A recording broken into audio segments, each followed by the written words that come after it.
Özünüzü təqdim edin xanım. Mən Məhərrəmova Səbinə Fərman qızı.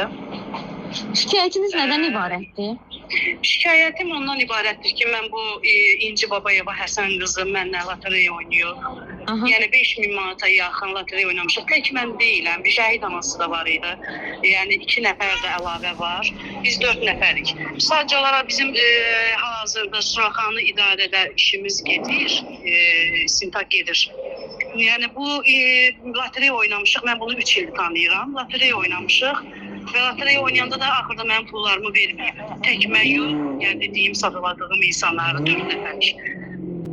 Nə qədər məbləğində lotereyada pul toplanmışdı?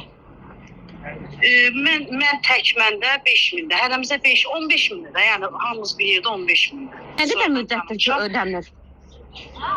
Bir ildir mənə ödəniş. Bir il ərzində hara müraciət eləmisiniz bu məsələ ilə bağlı?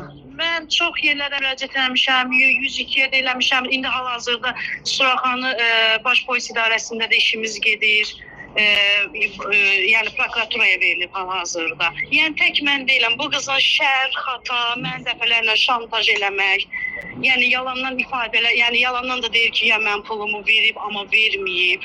Yəni ancaq şər, xata, mən bu qızın əlindən dəfələrlə neçənci evdə dəyişirəm ki, mənə şər atır, yəni şantaj eləyir. Şəhid anasıdır, bir də Bəhruz müəllim var, odur, onun yoldaşıdır. Yəni bunlar da oynayıblar, bunların da pulu verilmir. Yəni işimizdə gedir, bölmədədir işimiz hal-hazırda. Aydındır. Təşəkkür edirəm xanım. Çox sağ olun. Çox, siz də sağ olun.